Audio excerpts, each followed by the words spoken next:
Everything's ready to go as soon as you're ready, Mr. Mayor. I'm just going to hand over the host to you.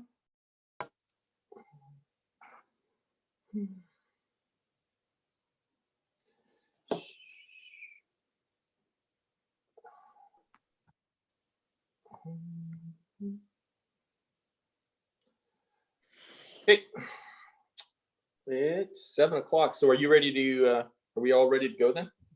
Staff? Ready to go. Okay, good evening, everyone.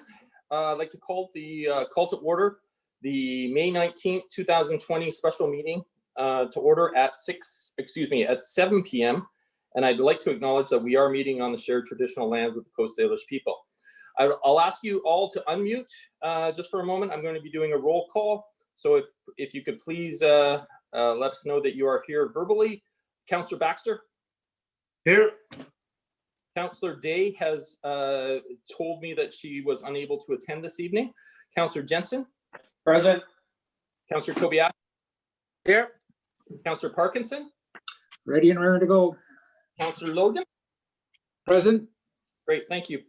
Looking for approval of the agenda for today, 2.1. So this is for the near term, the long term, and the special council meeting for Tuesday, May 19th. So moved. Thank you. I'm sorry, that was moved by, I'm sorry, I wasn't looking up. Moved by Councillor Baxter, seconded by, I have hands. Thank you, Councillor Jensen. Any discussion? Seeing none, I'll call the question. All those opposed? Motion carried.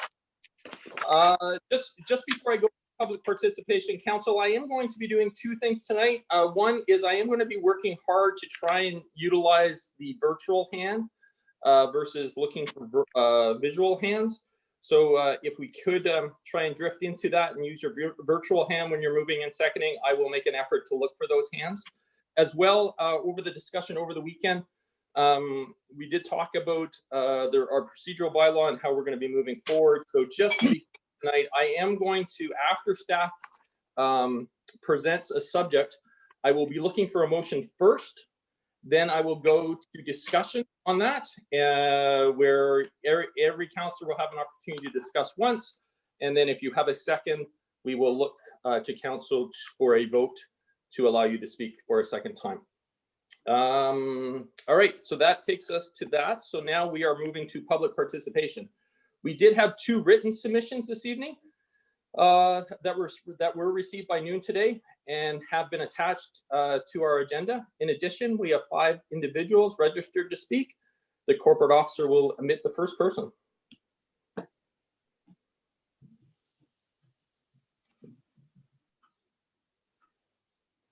To speak. The corporate officer will admit the first person.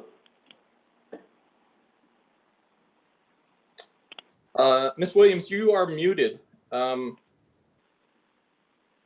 Thank you, Mayor Martin. Good evening to the caller that's on the line. You've just been admitted into the City of Colwood Council meeting.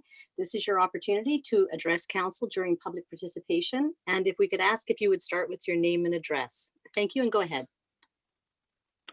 Thank you very much. Good evening, Mayor and Council. Thank you for this opportunity to speak with you this evening. My name is John English. I'm speaking to you both as a Colwood resident and as president of the Royal Bay Homeowners Association. At the May 11th council meeting, Councillor Day observed that it's confusing to see city staff continue to bring forward reports and recommendations for changes to the OCP and or to bylaws for the Royal Beach lands when the developer Seacliff has stated that they have withdrawn or suspended their requests for any such changes, and that they are instead working to prepare plans to develop the Royal Beach lands without changes to the OCP or to existing bylaws. We also find this confusing and also quite frustrating. Last week, myself and another director from the Royal Bay Homeowners Association met with city staff to discuss a number of process questions. Going into the meeting, we'd expected to be able to confirm that City Council's decision on April 27th to instruct staff to draft bylaw changes to lower the number of parking residential spaces required in new developments would not apply to the Royal Beach lands. Instead, we came away with an understanding that the reduction in parking spaces would apply to the Royal Bay Commons and to parts of the Royal Beach areas. And then as a result, end up applying to all of the development lands within Royal Bay. We learned today from staff that they feel that we've misunderstood and misrepresented what they communicated. If we have done so, it was certainly not our intent to do that. And we do sincerely regret for any misrepresentation that we may have done or incurred as a result of our misunderstanding. However, it brings us back to some questions. And I guess the first question is right out of the gate, and that is that will the reduced parking standards being worked on by staff also apply to 360 Latoria Boulevard? 360 Latoria Boulevard is not being developed by Gablecraft. The developer at 360 Latoria District Property Group has instead advised that they are reworking their development plans to fit within the existing OCP and bylaw requirements. So if we may, Mr. Mayor and Council, ask, can we get an answer this evening to whether or not these reduced parking standards would apply to 360 Latoria Boulevard? I have been told no, they do not. Thank you very much. And staff can Sorry, Mr. Mayor? I just said, and staff can correct me if I'm wrong. And I'm not hearing any staff, so I'm correct. Thank you, Mr. Mayor. Okay, we have some other questions, and if they may take more time to answer, so we're happy to just ask the questions and get the follow-up answers. The next question is, will the reduced parking spaces apply only to the Royal Bay Commons and transition area being developed by Gablecraft and not to the rest of the lands being developed by Gablecraft in Latoria South, such as the quarry area? So that's a question we would like an answer to. And another question is, why would the city proceed with changes to parking standards in the Royal Beach lands when the developer Seacliff Property Limited has advised that they are reworking their development plans to fit within the existing OCP and bylaw requirements? And why only for the landing and the bluff areas? This we don't understand at all. Another question is there appear to be errors in the consultant's report that the plan changes are based upon. Errors in arithmetic and errors in the use of comparables.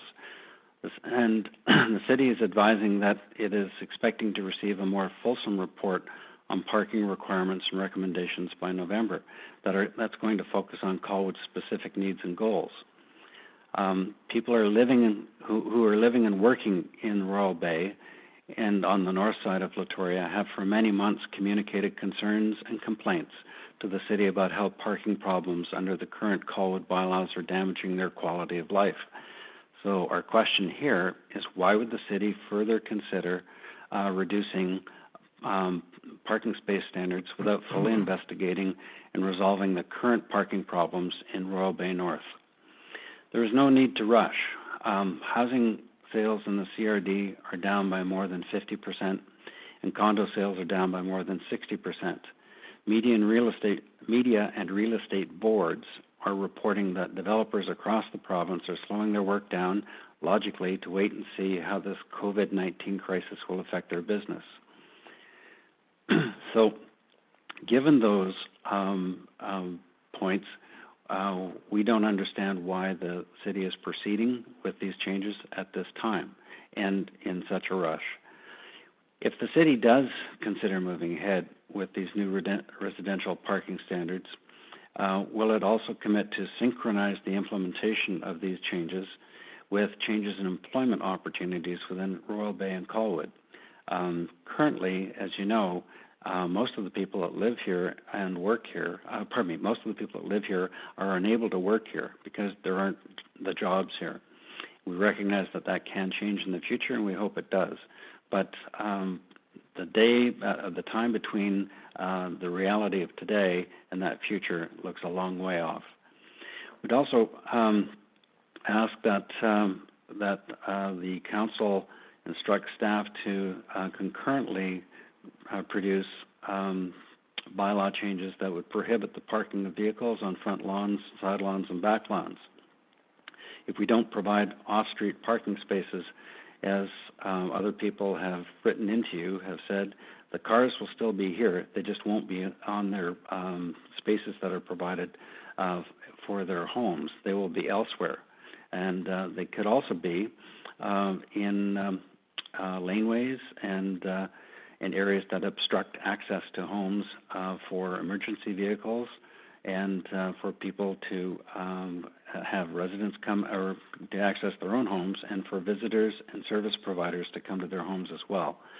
So we think that, and we would ask that the city prepare concurrent bylaw changes to address these problems, to be concurrent and simultaneous with the introduction with reduced parking standards. We would respectfully request that the city provide written responses to these questions. We've communicated with city staff and the mayor and council members as an association over many months in emails and in letters. We are confident that the city does have our contact information. We will, however, resend our contact information tomorrow. We strongly urge the mayor, council, and staff to consider the importance of making the right decision at the right time. Making the wrong decision, or what might be intended as a progressive decision at the wrong time, can cause substantial and long-lasting damage to the community, to the city, and to its ability to realize its future state vision as articulated in the official community plan. The city has recognized that Colwood has a unique opportunity to create a world-class, citywide, and regional destination for dining, shopping, and recreation, which, if carefully and effectively managed, could generate major benefits for the city and for all of its citizens for many years. In addition to greatly enhancing the quality of life for all Colwood citizens, careful and effective management of development in and around Royal Bay can be leveraged into a significant new source of commercial revenue for the city, as envisioned in the OCP. It is far more important for the city of Colwood to get development in this area done right, rather than getting it done fast. We thank you very much for this opportunity to communicate with you this evening. Thank you. We'll go to the second call, or second person who's asked to speak. Thank you, Mayor Martin. I'll just admit them now.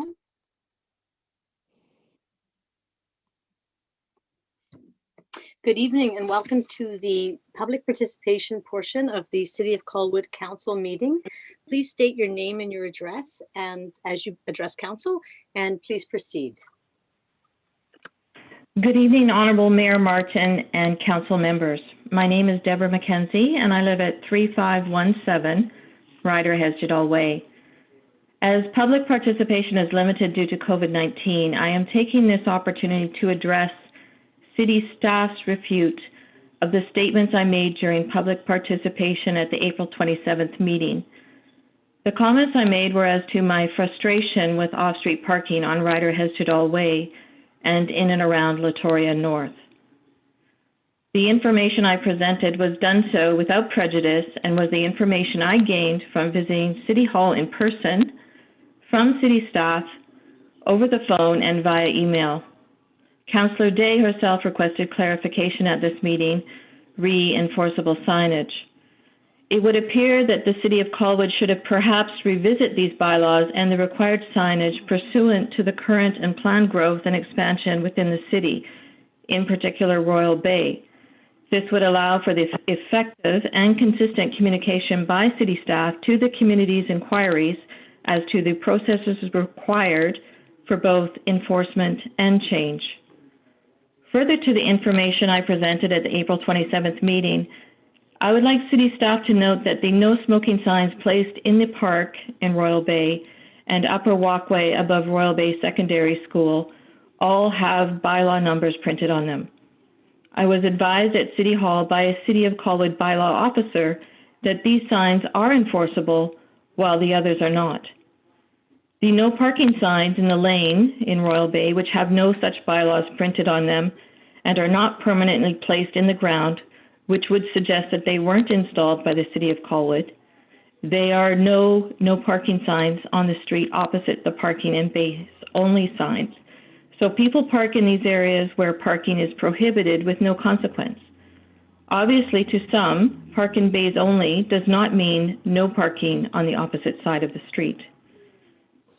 Councillor Parkinson, you stated at the April 27th meeting with respect to off-street parking standards that you thought you could envision a comparison of Colwood more like the city of White Rock. A reasonable comparison is the population of Colwood in 2016 was 16,859 and White Rock's 2016 population was 19,952. For your reference, I have acquired the off-street parking ratio for the city of White Rock, which is 2 per unit for all units 1 to 3 bedroom, with an additional requirement for 1 additional parking spot per secondary suite. I can tell you, from having lived in White Rock, that if you plan on visiting anyone within a 4-block radius of both East and West Beach along Marine Drive, there is no street parking for visitors except for pay parking. Councillor Day requested city staff to investigate the feasibility of pay parking at the April 27th meeting.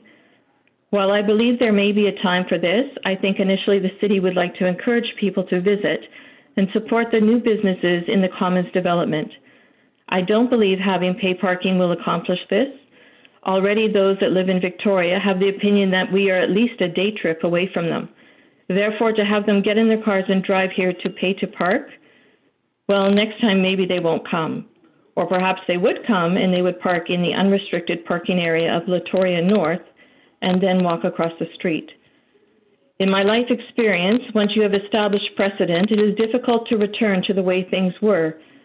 So I would caution you over amending the current off-street parking ratio unless it was to include more. While having the vision of a community which is socially engineered and relies very little on cars is progressive, I believe in light of the current economic situation and the time it is going to take to rebuild the economy that this vision should be more than a few years away. I myself am employed by a corporation that is looking toward 3 years to maybe return to an operating capacity of 25% pre-COVID-19. Realistically, I think we will be fortunate to maintain the current transit services here in Royal Bay, let alone hope for an increase given the catastrophic financial losses incurred by transit the past 2 months. I would like to quote something that appears on the Colwood website, which was posted February 14th, 2020. The quote is, "Council has approved a strategic plan. Thanks to the feedback from Colwood residents, which was presented to Council on February 10th, Colwood Council has approved the City of Colwood 2019-2024 strategic plan as a guiding document. The plan will become part of every council agenda to allow for regular updates and project tracking. It will also be reviewed each year before budget decisions are made. The plan outlines areas where council wants to see meaningful progress over the next 4 years. Things like roads, sidewalks, parks, waterfront plans, and much more.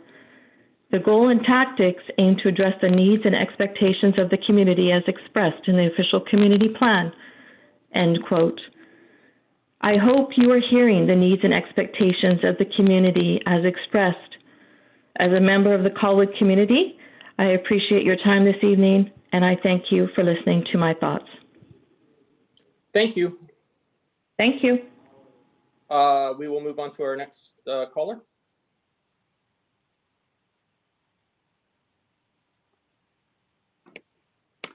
Good evening and welcome to the public participation portion of the City of Colwood Council meeting. Please state your name and your address as you start your commencement with council. Thank you.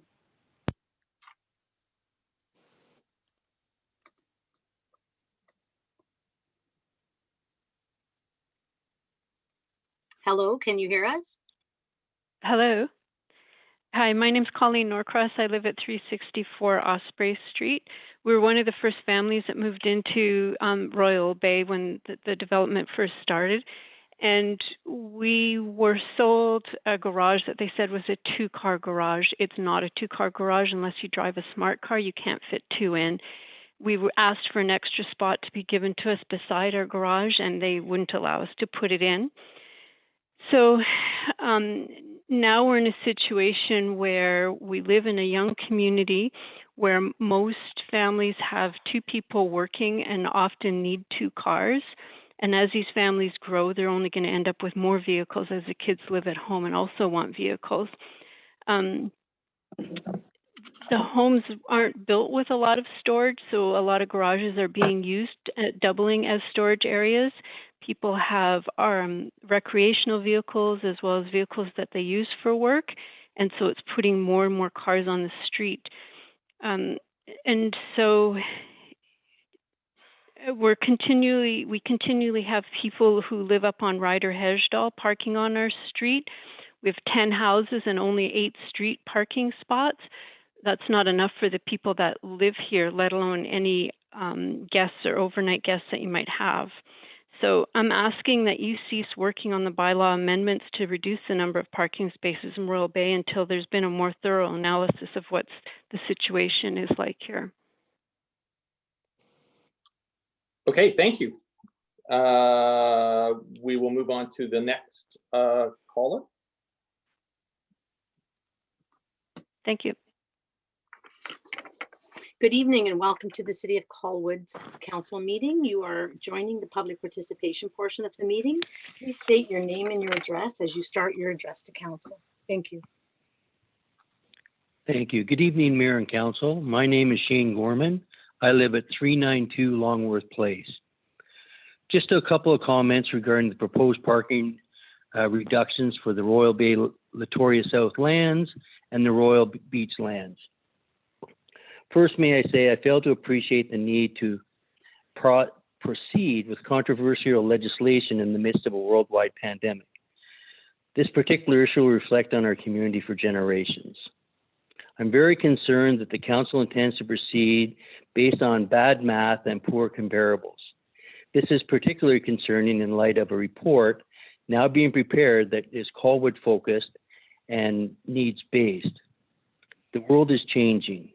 My view is we need to think fast and act slowly. The decisions being considered tonight reflect on the safety, quality of life, and the overall health of our community. Next, I would like to address the lawn parking issue that has been raised. While not commenting on people's attitude, it is important to note this is a growing concern.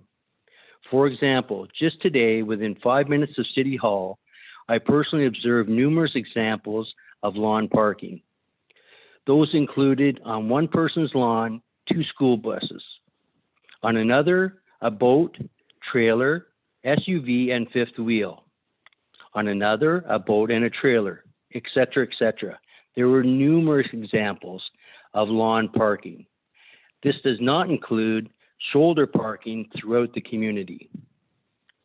Finally, with respect, I do not pretend to be sophisticated, highly educated, or wise in the ways of municipal politics. That said, I would like to recommend the Developers Advisory Group that, in my view, has convinced a mature, experienced, and community-conscious group of local leaders to put aside good common sense, throw caution to the wind, move at light speed, that may potentially hurt the very people they are sworn to represent to the best of their ability. I would recommend this particular group of advisors would probably be a good fit for one of those multinational companies. You know the ones. They prey on the unsuspecting in the pursuit of profits, kind of the Gordon Gekko likes, where the motto, greed is good, prevails. Thank you for listening. Those are my comments. Thank you. Moving on to our 5th caller.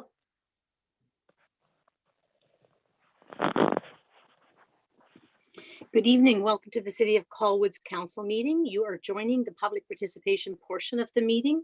Can I ask that you please state your name and your address as you start your commencement to council? Thank you. Good evening, Mayor and Council. My name is Jennifer Granger, and I live at 372 Kestrel Street. I'm a resident of the newer area in Royal Bay, but not a member of the Royal Bay Homeowners Association, as I do not share their views, aside from some concerns around the parking at 360 Latoria because of that specific location in the previous proposed plan. But that's not my comment for this evening. I don't have any concerns regarding the parking discussion the other week about cars, other than I hope pay parking doesn't come to be here in Royal Bay. But my question and comment is regarding the plans for cycling infrastructure, specifically within and around the commons in Royal Bay Beach Landing. I live in the area, as I said, and would like to frequent these areas once they're using my bike with my family. I've got 2 young toddlers. It's important to me that there's space in these areas for people to pick up their bikes or whatever they ride, or rest on a bench. I would ask council, as you make plans and decisions, that you make it a priority for space to be allocated for bike parking where appropriate, space for bike lanes. I know it's a contentious topic. I didn't think I'd ever be one advocating for bike lanes, but here I am. Similar to Goldstream Ave in Langford, it's got that real village-esque feel. You can get around on your bike, you can walk. It's got different means of mobility available. On another note, I would really like to encourage council to reach out to residents and incoming residents in Royal Bay about plans and future ideas. I know it's challenging in the current times, but I think it'd be really helpful to public discourse and also get more people involved in the process. I'm excited for what's to come, and I know many of my neighbors are too, so I hope you guys keep things going. I would really like to see that grocery store especially and other shops open sooner rather than later. I don't want to have to go to Superstore or in. But yeah. Sorry, Jennifer, you cut out a little bit just at the end. I think you were done. I think we might have Sorry, lost how you. much did you hear? Sorry, we got to the end. We heard that you didn't want to go shopping in Langford. Langford? Yeah, That was it. and then- Cell reception is horrible in Royal Bay, as a side note. Thank you. That's all. Thank you. I don't want to cut you off. Is that it, Jennifer? Yep, that's it. Thank you. Great, thank you. And I will just confirm one last time with staff, there are no other callers on before I move forward. You are correct, Mayor Martin. Great, thank you. I have no mayor's message this evening, so I will go straight to correspondence regarding council direction. There was a letter of support from Dennis Schaefer from Stick and Stone Cannabis Company. May I have a motion to receive, and then I'll go to discussion. I have 2 hands, so I have it was moved by Councillor Jensen, seconded by Councillor Logan. Thank you. Discussion? Seeing none, I'll call the question. Any opposed? I'm seeing no hands opposed, so we will move on to 6.1. 6.1 is the rezoning of 85 Belmont Road. Ms. Collinson is, I believe, on the available, or it might be Mr. Moeller. Thank you very much, Mayor Martin. It's myself tonight. So there is error in the report as part of the resolution. We noted that the total number of visitors parking would be 6 stalls per unit as opposed to the 0.6, which was supported in the traffic study. So it's a change of a decimal place, but it is a significant change, but none of the other meat of the report is modified. So again, that's a change of resolution from the notation of 6 visitor stalls per dwelling unit to 0.6, which is what is written into the report otherwise. So I'm here to answer any questions that you may have. Great, thank you. I will look for the motion first, and then I will go to discussion. Do I have a mover? That is moved by Councillor Kobayashi, seconded by Councillor Logan. I'm going to clear the hands. Discussion. Councillor Kobayashi. Sorry, Councillor Kobayashi, if you could just mute or unmute, please. Yes, I'm sorry. I was putting my hand down as you were putting it down. Oh, okay, thank you. Okay, no, that's fine. Councillor Baxter, then Parkinson. If I ask staff a question and wait for the response, is that my one time speaking, or Am I allowed to You ask have another the mic question? until I take it away from you. Sorry? You have the mic until I move to the next counselor. So you can Okay, ask, questions, do what you I need to better do. not stop talking. Okay, so I want to point out that on in the second paragraph of the recommendation at 6.1, it says that a financial grant from Affordable Housing Reserve Fund be considered to support the housing effort. And then again, near the bottom of the second page, it says that the same contribution be contributed, but may be waived on a per unit basis if it can be proven by the applicant that the units will be for the purpose of providing blah, blah, blah. So both of those are about the same thing, and they're both very conditional, but it's not exactly clear what they're conditional on. If they were merely conditional on the second part of that paragraph at the bottom of page 4, then it would say, but will be waived on a per unit basis if it can be proven by the applicant that the units will be for the purpose of providing, etc. But instead it says may, and I'm going to assume, rather than stop and ask a question, that needs to be changed. So I'll be making an amendment on You that basis Sorry, near the end of when I speak. Councillor Baxter, I'm just going to interrupt you just for a moment. You are welcome to ask the question, get an answer, and continue. You don't have to keep going. Like, okay. Then I will ask a question on that issue. I would just like staff to address the fact that these things are not definite, that the affordable housing contribution will be waived if the conditions are met. And is that because we are to make that decision at some other time? So that's correct, Councillor Baxter. The conditions of written in the staff report are not presumptuous of the fact that council may agree or not with the option of making a condition. So they are left vague for you guys, you all to decide if you'd like to contribute, the amount of contribution and the sort of contingencies upon that contribution.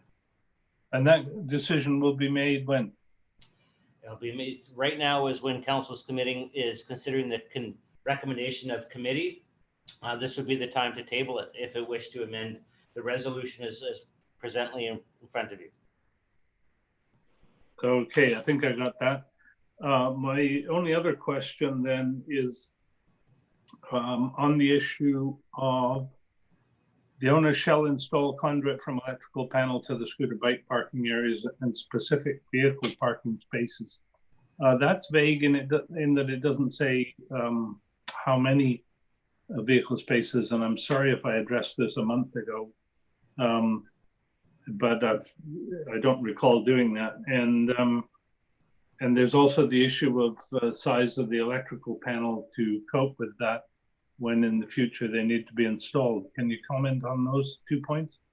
Firstly, I concur with what you've talked about. Staff has no policy in which to base a recommendation on, and is learning from some of the questions that council has considered and tabled before them. And on a previous application, it was about the adaptability of the electrical system to provide for greater either change in terms of electrical charging or location. So we're intending for the panel to be upgraded and for conduits to be provided, which will allow for future upgrading from that panel to the number of electrified parking stalls. Right now, the industry is dictating that appropriate number, and the developer would be one to say it's 12, 5, 2, or 1. However, to those parking stalls, we are proposing conduit get installed right back to the panel, so that way the system as enabled could be expanded later on. And I'm going to, okay. Sorry, Michael, before you, Mr. Councillor Baxter, I just have our Mr. Earl just wishes to respond. Thank you, Worship. Going back to Councillor Baxter's first question relative to the second paragraph of the recommendation, and that paragraph reads, and that a financial grant from the Affordable Housing Reserve Fund be considered to support Greater Victoria Housing Society's affordable housing project at 85 Belmont Road. It goes on to say, once Colwood's housing needs assessment has been completed. So with respect to Councillor Baxter's question about when, Colwood expects to receive that housing needs assessment this fall. Once we receive that, we would return to council with this component of the recommendation. Okay, thank you. That satisfies all my questions. Thank you. I'll be supporting the motion. Thank you. Councillor Parkinson. Thank you, Your Worship. I won't be supporting the motion. And I've been through most of my reasons before. I will go over them. However, I do understand that even though I don't support the motion, it may well pass. So I do have a couple of amendments that I'd like to make, and I also have a question for staff. So I'm going to suggest maybe the amendments first, the question, and then I'll say my piece. Does that work for you, sir? Sure. So the first... yeah, go ahead. Sorry. The first amendment I'd like to make is after the first paragraph of recommendations that staff forward draft bylaw up to consideration of reading, I would like to add a paragraph that says, and that the FAR for this site be a maximum of 2.5. And if I get a seconder for that, I'll be happy to motivate. I am looking for hands. Councillor Baxter has seconded it.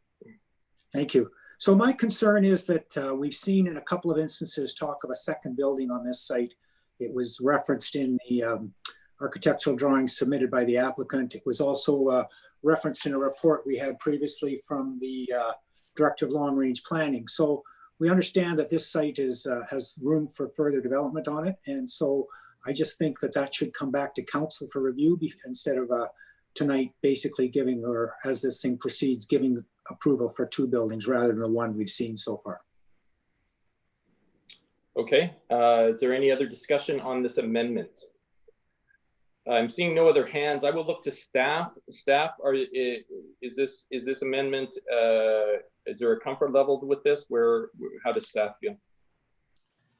Sorry, I completely understand the consideration that Councillor Parkinson has raised about the second building, and I'm struggling to do the math quickly. The area, the FAR of 2.5 may not hit the height potential of the OCP, and I can't do that right now sitting here because it leaves a portion of land area as undeveloped.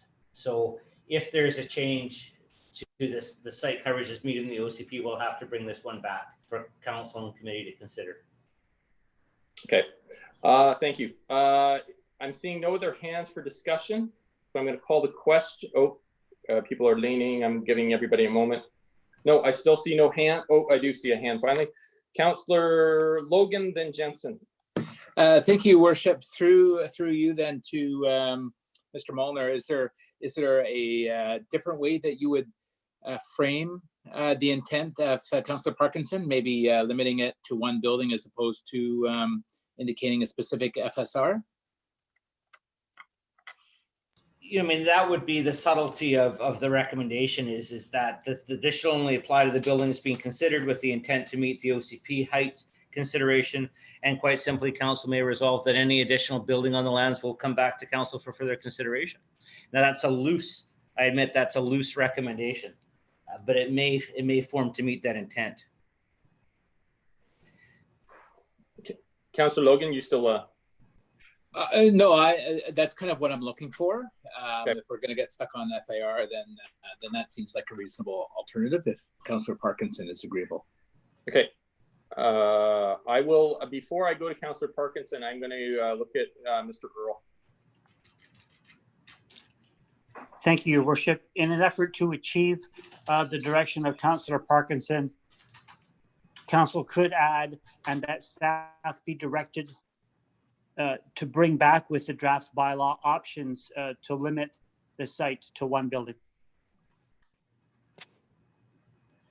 Okay, thank you. Councillor Jensen.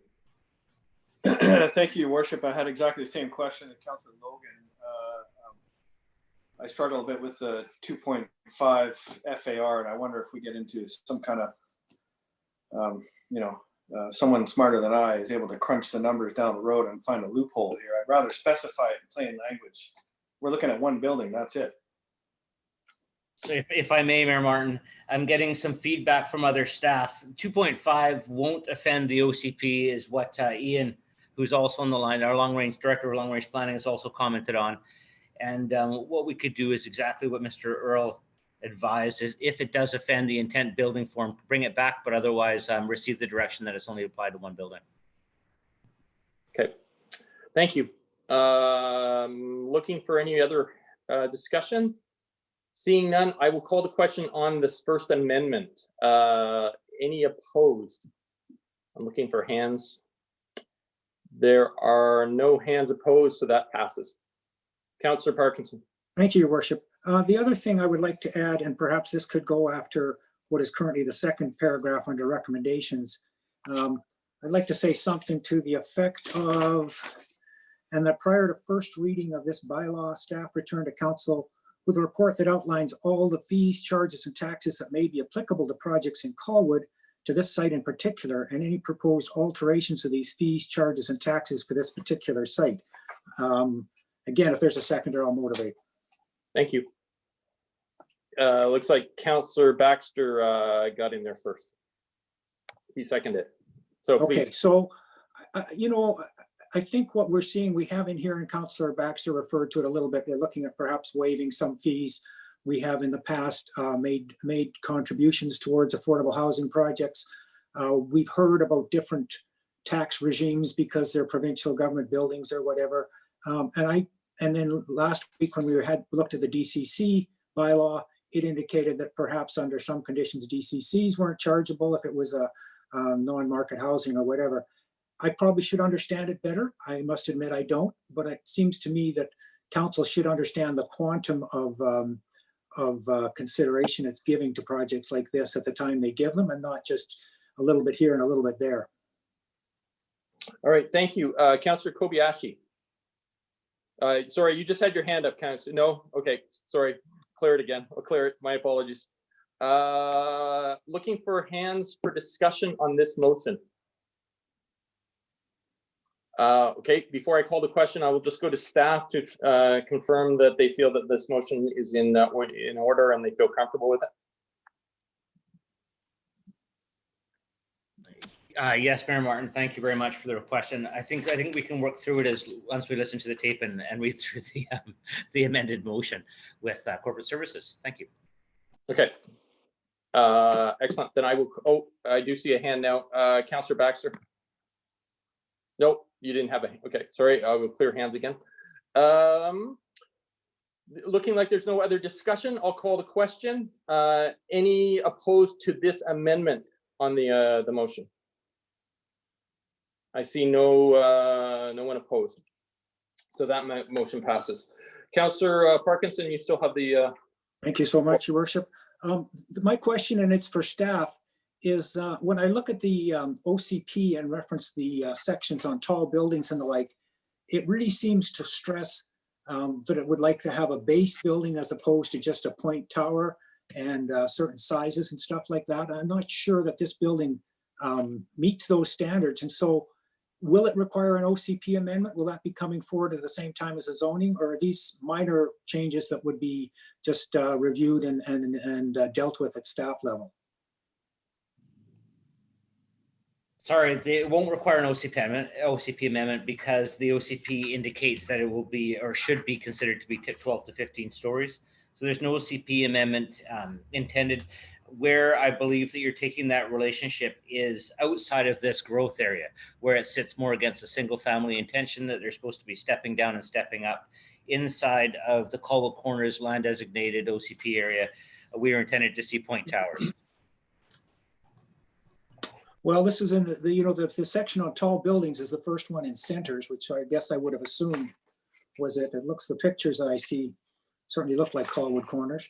But so what you're saying is, okay, well, such is life. If it's not coming back, it's not coming back, and council can decide what it thinks.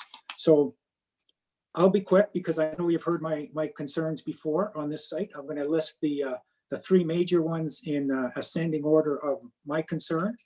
The first one is the fact that we're not using underground parking in Colwood Corners, the center of the community. I think that's inappropriate. The second one is, as I stated at the last time, that right now there's work underway by the Association of Professional Engineers of BC, the Architectural Institute of BC, and the Building and Safety Standards branch of the provincial government to come up with guidelines on building mass timber buildings up to 12 stories. To leapfrog over that to 15 stories just seems experimental and uncalled for me. So I have a concern on that, and that'll do it. My biggest concern again goes back to the proportion of the city's non-market housing in Colwood Corners. If we go back to the report that we received from the Director of Long Range Planning and Sustainability in September, he talked about Colwood now currently has approximately 4.3% of the number of dwellings in Colwood, supported by BC Housing. Then he goes on to say there's 320 existing 4.3. And he goes on to say there's 343 more in development currently. That includes 85 Belmont, where he talks about phase 1 being 69 new dwelling units, which is in excess of the 50 already there for the 119. Phase 2 unit count to be determined with a maximum density of 0.45 floor space ratio. And again, I think that should be 4.5 is the thing. 284 Belmont, 48, 330 Goldstream, 102, 342 Whale, 124. So when we add the 343 to the existing 320, which was the existing was 4.3%, we're saying about 8% or more of our housing stock it falls in this category. That might be a fine number. I don't really have a huge issue with that much housing, non-market housing within our community, but I do when it's all located in Colwood Corners. We can all estimate what portion of the population lives in Colwood Corners. Maybe it's 15 or 20%, and then we have an 8% is the non-market housing.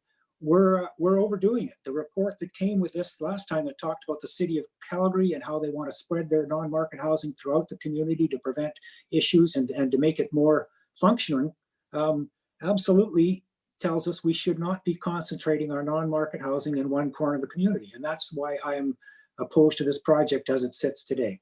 So that's my rant. All right, thank you. Councillor Logan. Thank you, Worship.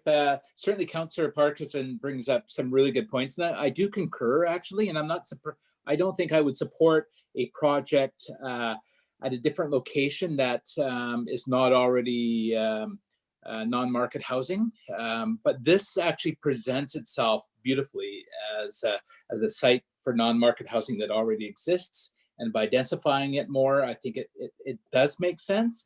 And so from a land use perspective, I'm supportive of this project. And I recognize that we also have to recognize that there are some concerns that the existing residents have with the new construction and the loss of some amenities that they currently enjoy and they wish to have in the new project. And I know that's not a discussion for tonight. This is purely land use, but I do want to raise a bit of a flag for GVHS to say that the residents are reaching out with some concerns, and I'm hoping that we can have a further discussion to allay some of those concerns that they have during the construction phase. That's it. Thank you, Your Worship. Thank you, Councillor Logan. I'm not seeing any other hands, so I am going to call the question. So we are now on the main motion, and the main motion is incorporating the two amendments that were passed. So this is really the new motion. I see a hand. Councillor Jensen, did you want to speak to it before I finally call the question? Sorry, I was a late speaker. The fire and life safety, we brought this up before, and maybe staff can answer this, that we talk a lot about flows of water, which are very important but I keep bringing up during these development processes that nothing speaks to the ability for the functioning of the Crest communications platform within these newly constructed buildings within our community.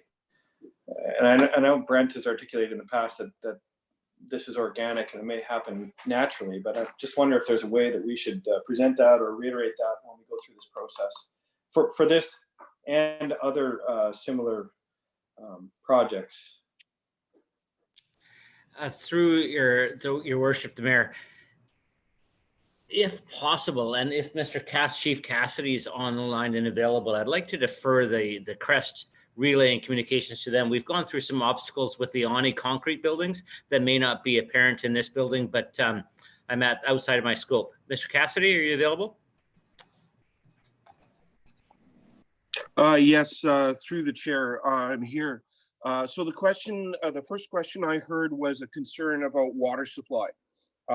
There is a requirement as this project moves forward that the developer would have to conduct an FUS survey calculation of the required water supply for the proposed construction and ensure that the water supply is installed if upgrades are required as part of the construction moving forward. So adequate supply for water or for firefighting is part of the consideration for this development as it moves forward through our local engineering bylaws. The second question that I heard was there was a concern about Crest radio penetration. Buildings of this size traditionally are made of pillar and slab, non-combustible or fire-resistive construction, which do pose problems for radio penetration. That is part of the reason why Crest moved to its recent upgrade to the P25 system. We also have a in-vehicle digital repeater system that will allow us to use simplex or radio-to-radio communications and rebroadcast that on the Crest system. Given the advances of the Crest radio system and our extensive use of in-vehicle repeaters, we do not believe that we will have a radio transmission problem with this building or buildings similar to it. However, we will be working on a local BDA bylaw or biodirectional amplifier system. So moving forward, if we have concrete buildings moving forward, is that we will have the ability to address it at time of construction if there are radio transmission problems. For this construction, it is not expected that we will have any kind of transmission issues. Okay, thank you. I'm seeing Councillor Jensen. Yeah, that's great. Thanks. I just want to put it on the radar and make sure that the community isn't paying for a repeater to be installed on the roof a couple of years later when the developer's gone. Again, front end thinking, not sort of doing it on the back end. So That's it. Through the chair, just an answer to that one. The purpose of what we would do is would emulate the first one to put in a BDA bylaw was the city of Surrey that did identify transmission problems even through energy efficient buildings. Another one in the locality is Saanich that have very good wording. The idea would be radio transmissions would be monitored during construction. The purpose of the bylaw would be that if it was identified during construction that there was transmission problems, then the developer would have to put in a repeater system at the time of development, not after the fact. Thank you. Excellent. Okay, I'm not seeing any other any other hands, so I am going to call the question on this motion. Those opposed? Councillor Parkinson opposes. So that motion passes. Moving on to 6.2, this is the rezoning of 202-310 Whale Road, site-specific text amendment to allow retail cannabis in the land use bylaw. I look to staff. Oh, excuse me, and sorry, I'm just going to go back because I was just about to declare hands, but I see Councillor Jensen's hand went up. Councillor Jensen, I want to confirm you did not oppose the last motion? No, no, I was gonna move your recommendation here. So. Oh, thank you. Discussion. Thank Okay, perfect. So yeah, I will look for a motion after staff. Does staff want to make any comments before I look for a motion? No, thank you very much. Just that I'm here and available, but also as Phil, the applicant on the site, if there's any questions to council. Thank you. Great, thanks. So I will look for the motion first. I have Councillor Jensen and seconded by Councillor Logan. I'm going to clear hands discussion. Seeing none. I'm just gonna give a moment. I'm not seeing any, so I will call the question on this. Those opposed? No one opposes.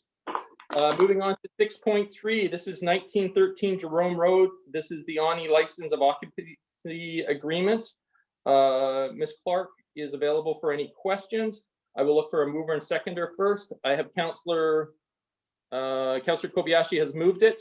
Councillor Baxter has seconded it. I will clear hands and then I will go to discussion. Is there any discussion in regards to this motion? Seeing none, I will call the question. All those opposed?